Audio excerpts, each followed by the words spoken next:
morning, everyone. It's really good to be here with you today, and let me add my welcome to you to this Automotive Industry First Software Developer Conference. I really do think we're on the cusp of something really, really big, really, really significant. And I think we'll look back on these days and we'll wonder with amazement about these early journeys that we're taking together.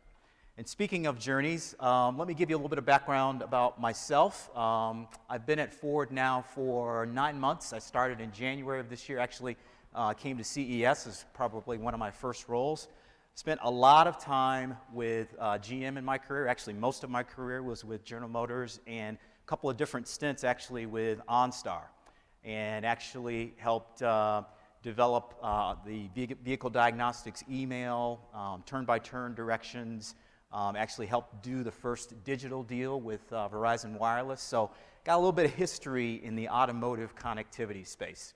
Also spent the latter part of my career at GM leading marketing for Cadillac, which is a little bit of a different shift. But actually, even in that position, still from a technology standpoint, being at the forefront of the things that I did, helping to launch, for instance, Q, which was Cadillac's Cadillac User Experience, which was GM's first advanced infotainment vehicle system.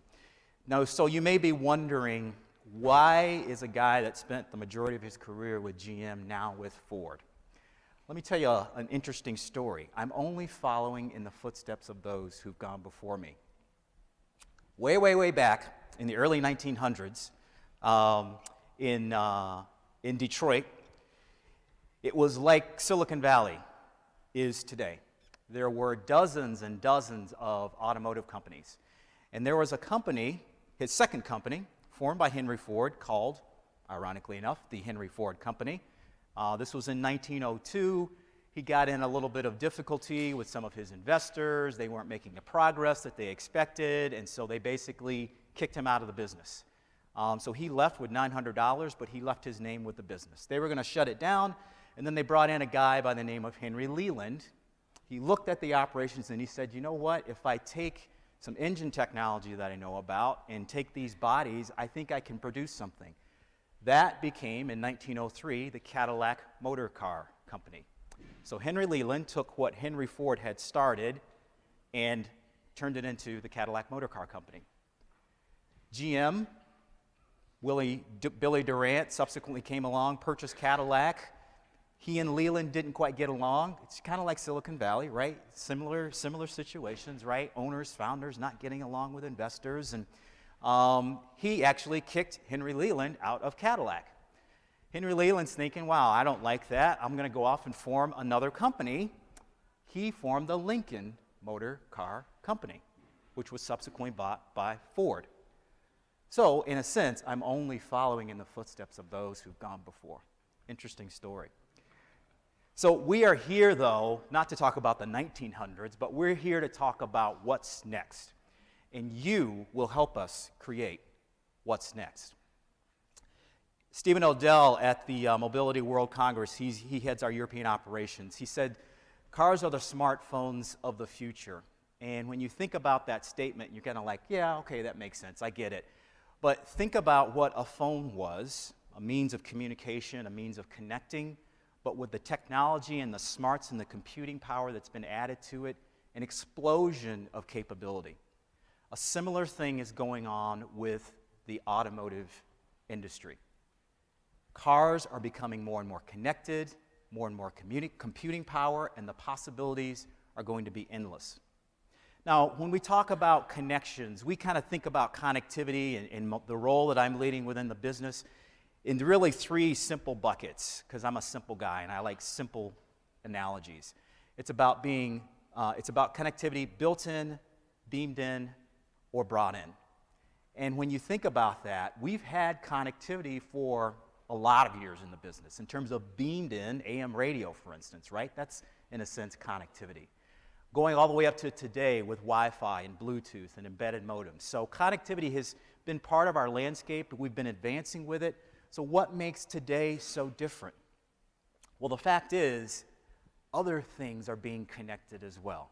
this whole notion of the Internet of Things. And people want to be connected with their homes, they want to be connected with their banks, they want to be connected with their loved ones, they want to be connected with what's going on in the world. So whether they're inside a vehicle or outside a vehicle, this notion of bringing things together in a seamless way really, really is ready to bear fruit. Much of that connectivity takes place through smart devices. It's projected by 2015 that there'll be 1 billion smartphones in the world. And there's an explosion of categories around smartphones and phablets and large form factors.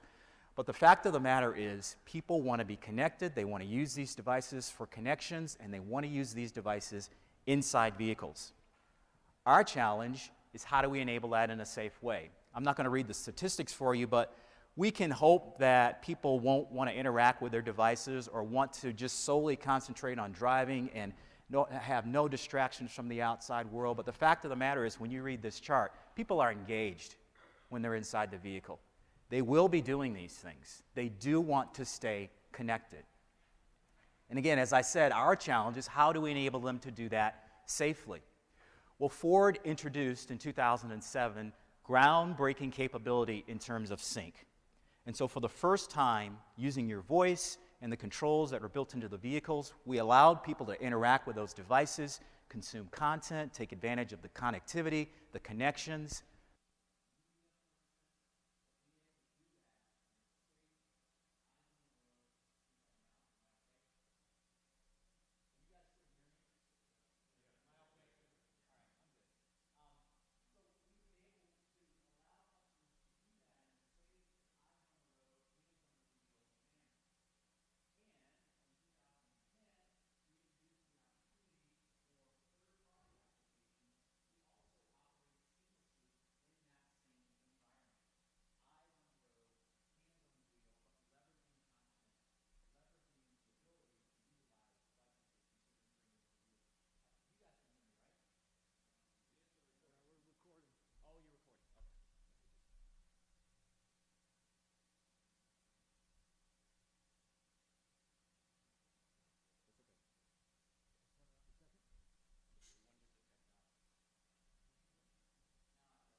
Okay, how's that? We're good. Okay. So with Sync, beginning in 2010, again, enabling applications on those devices to also be used in a safe, eyes-on-the-road, hands-free manner. Now, with AppLink, what we've done is we've contributed that to the automotive industry. AppLink formed the basis of Smart Device Link, which is now open sourced. And we thought it's important that the automotive industry have a linking standard that we can all rally around, that we can all be a part of. And so we are publicly committed to going forward, everything that we do will be upon Smart Device Link. Now, AppLink will be the Ford branding of Smart Device Link, but it will absolutely be SDL. And so as you're thinking about developing and as you're thinking about where you want to put your efforts, I can assure you that we will continue to support Smart Device Link going forward, and it will be the basis of our linking technologies. So as you look at this chart and as it builds out, there are currently over 3 million AppLink-enabled vehicles on the road today. And as I mentioned before, beginning in 2015 and going forward, everything that we do, every sync-equipped vehicle will be AppLink or SDL enabled. And so you can have confidence in terms of the things that you're working on today and will they have applicability as they go forward in the future. You know, Bill Ford, our chairman, who happens to be the great-great-grandson of Henry Ford at the Mobile World Congress in 2013, talked about a blueprint for mobility. He talked about his great-great-grandfather's dream of actually opening the highways to all mankind, that regardless of place or position in society, that everyone should have the ability to have a vehicle in that time frame, to be mobile, to have freedom. And I would say his vision, his dream has been absolutely phenomenally successful. Over 1 billion automobiles on the road today. As we project forward, up to 4 billion vehicles on the road by 2050. Now that awakens an interesting challenge. how do we avoid global gridlock? How do we more than double the number of vehicles globally while looking at things like efficiency, like sustainability, like traffic? How do we get that job done? We believe it's going to be partly, if not wholly, as a result of leveraging data. Leveraging data to provide context, to provide information, to provide smarts.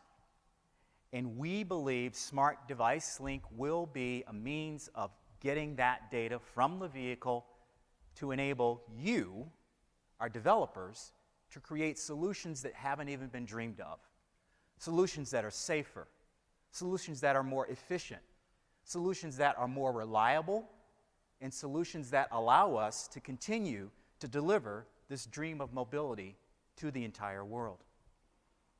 Now, I'd be remiss if I didn't talk about a couple of other linking technologies, CarPlay and Android Auto. I'm sure if you saw the announcements, you saw Ford listed as being supporting or having vehicles at some point that will be capable of supporting those technologies. And there's a really simple reason that we're doing that. It's all about choice. It's all about enabling consumers. When people were riding around in the early 1900s, and once they figured out, okay, I got a windshield, I've got covering, I've got protection, but wait, I want to be entertained, I need a radio, I need something to listen to, so we gave them radios. But they weren't satisfied with just radios. And so throughout the 20th century and into the 21st century, whether it's CDs, SD cards, MP3 players, Sirius XM, HD radio, we've given people choices. And that's exactly what we're doing with Android Auto and with CarPlay. Now, having said that, we strongly believe that SDL will be the preferred linking technology. A few critical reasons that you can believe us and that support what I'm saying. First, and probably most importantly, although we will be compatible with CarPlay and Android Auto, the data that's exchanged as part of that linking is very, very minimal, very, very tightly controlled. I mean, come on, we're talking Google, we're talking Apple. I'm not stupid, right? SDL, you'll have access to all the vehicle data. You'll have access to much, much more than you would or than Apple or Google would within CarPlay or within Android Auto. So that's the first thing. The second thing is I want to enable you. I don't want you to feel like you have to fight to get into Apple's walled garden or get into the Android garden. I want you, with your native apps on your devices, to be able to run the way you want to run inside our vehicles. And then finally, global applicability, right? SDL will be globally applicable, as I showed in the slide. Google, Apple, they aren't necessarily the big players outside the US as they are in other parts of the world, China or South America, for instance. And so, for all those reasons, you can count on us continuing to support SDL as a preferred means of linking into the vehicle, and in particular, getting access to vehicle data.